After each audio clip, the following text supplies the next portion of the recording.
The concepts being discussed in this video relate to how friction affects the motion of a basketball player. As seen in the video of us playing basketball, we are moving up and down the court, sliding, accelerating, and changing in direction often. The questions we will address are: what types of friction exist, how does friction affect movement, and what affects the friction of a basketball sneaker on the court.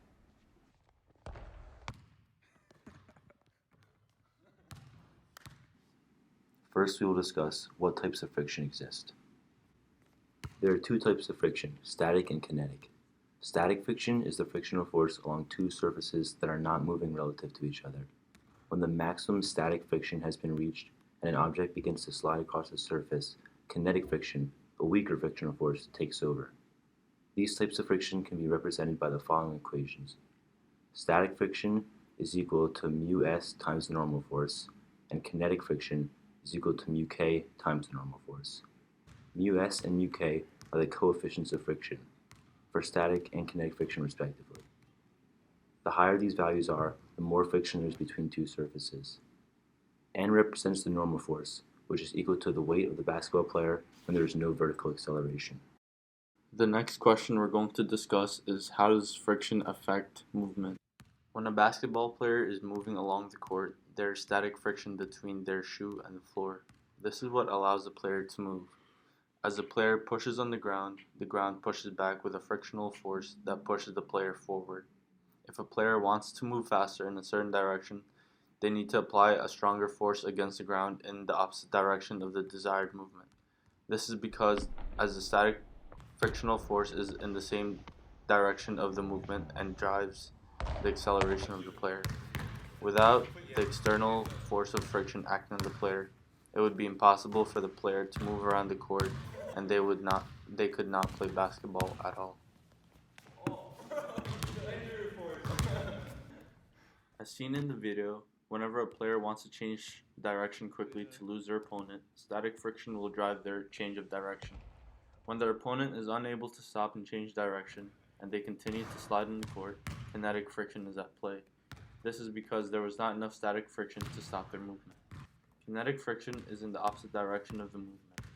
This frictional force is weaker, but will still help a player come to a stop when sliding across the court. Then finally, we will discuss what affects the friction of a basketball shoe. Some things that affect the frictional forces between two surfaces are the surface materials, the cleanliness of the shoe, and the weight of the object on the surface.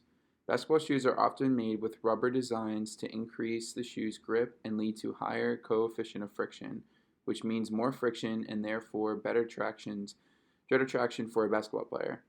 A clean shoe will also have a higher coefficient of friction. This is why when watching professional basketball players, you may often see them wipe their shoes to get rid of any buildup of slippery materials on the soles of their shoe, to keep the friction between their shoes and the court as high as possible.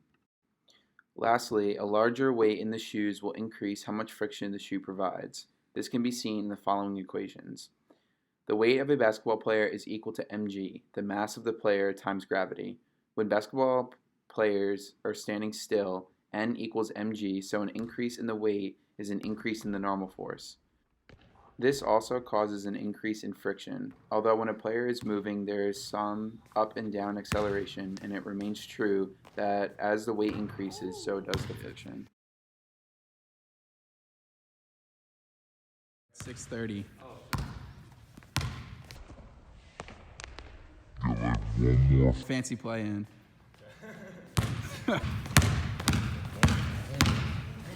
When your girl goes into the gym.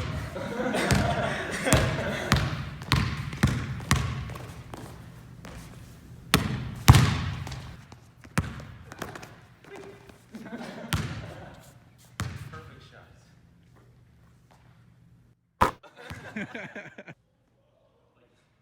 Yeah, just like sprint and then like just throw it.